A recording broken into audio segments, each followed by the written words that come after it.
Перед нами один из самых примечательных экспонатов этой выставки. Великолепный образец искусства немецких оружейников второй половины XVI века. Это парадный доспех, сделанный для короля Филиппа II Испанского немецким аугсбургским оружейником Антоном Пфеффенхаузером в 1560 году.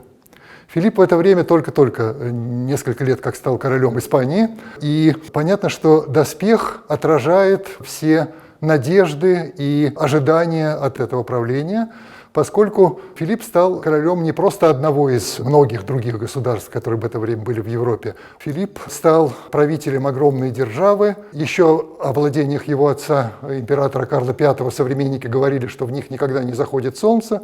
В еще большей степени это относилось к владениям Филиппа II, которые раскинулись на всех трех известных тогда частях света. Парадный декор символически отражает добродетели и доблести, достоинства идеального правителя, каким мыслился Филипп II.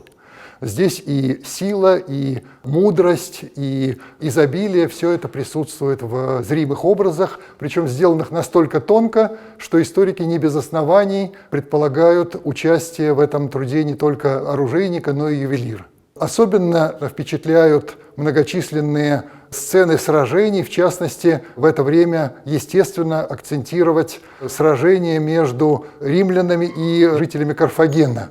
В данном случае понятно, что под римлянами и под Сципионом понимались испанцы и Филипп II, в то время как Карфаген ассоциировался с турками, с которыми в это время Испания вела ожесточенную борьбу. Все это прекрасно показывает роль этого доспеха в репрезентации власти Филиппа II, но возникает вопрос, а почему же тогда этот предмет, этот экспонат, хранящийся в Испанском музее, являющийся доспехом испанского короля, оказался на выставке, посвященной Португалии? И вот здесь выясняется, что эта связь существует, и она даже как будто носит символический характер. Дело в том, что такого рода декор, такого рода иконографическая программа, заложенная вот в этом доспехе, оказалась очень востребована в тот момент, когда пресеклась линия португальских королей, и Филипп II, который был португальцем по матери, дедом которого был знаменитый португальский король Мануэл I, оказался главным претендентом на престол и, собственно, преодолев сопротивление своего соперника, в 1580 году стал королем Португалии.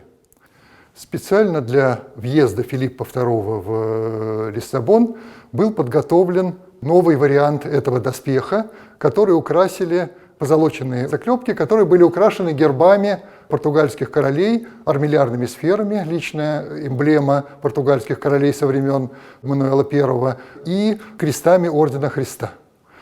Этот декор сразу вызывал ассоциации с Португалией, учитывая, что Филипп II был наполовину португальцем, и браки королей Испании и Португалии в это время были давней традицией, и тем самым через этот доспех он стал восприниматься в большей степени в Португалии как свой. И политика, которую он проводил в Португалии, позволила сравнительно надолго присоединить Португалию, и лишь затем, когда изменилась ситуация, когда началась 30-летняя война и в испанской монархии резко выросли налоги и прочие тяготы войны, вот после этого возникло освободительное движение, и Португалия вернула независимость.